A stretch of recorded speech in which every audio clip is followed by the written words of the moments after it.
One this is फसी from techarc.pk और आज हम आपके लिए लाए हैं एक मैकेनिकल कीबोर्ड फिल्को कंपनी का PK-B92 इसका मॉडल है। Full mechanical keyboard, Outemu brown switches हैं, कस्टमाइजेबल RGB है, ARGB है। आप किसी भी एक कलर पे इस कीबोर्ड को कर सकते हैं या थ्रू सॉफ्टवेयर इसके मोड्स चेंज कर सकते हैं।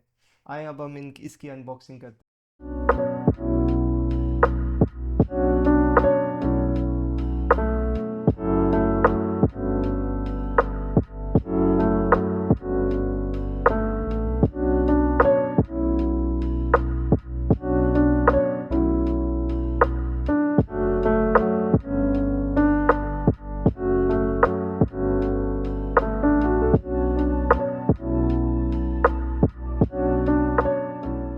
ये कीबोर्ड फुल एल्युमिनियम बॉडी में है, जिसकी वजह से इसकी क्वालिटी काफ़ी प्रीमियम साइड पे फील होती है।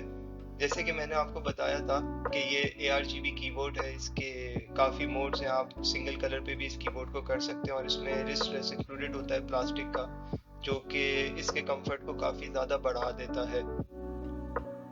ये कीबोर्ड हमारी वेबसाइट पे भी लिस्टेड है 6490 का, और डिस्क्रिप्शन में इसके सॉफ्टवेयर का लिंक भी है, जहाँ से आप सॉफ्टवेयर इजीली डाउनलोड कर सकते हैं। सॉफ्टवेयर में काफ़ी मोड्स हैं, 3 प्रोफाइल है, जिसमें आप अपने कीबोर्ड की प्रोफाइल सेव कर सकते हैं जिस कलर पे भी करना चाहें। और काफ़ी इसके मोड्स हैं कि आपने अगर मोड चेंज करना हो, ब्रीदिंग, रिपल इफेक्ट, और काफ़ी अलग अलग तरह के इसके मोड्स हैं। तो ये था हमारा छोटा सा रिव्यू फिल्को गेमिंग कीबोर्ड का। अगर आपको ये कीबोर्ड पसंद आया या हमारा रिव्यू पसंद आया तो आप हमारी वेबसाइट पे इसका ऑर्डर प्लेस कर सकते हैं। 6490 रुपीज़ का लिस्टेड है, या हमारी वेबसाइट पे www.techarc.pk पे। अल्लाह हाफिज़।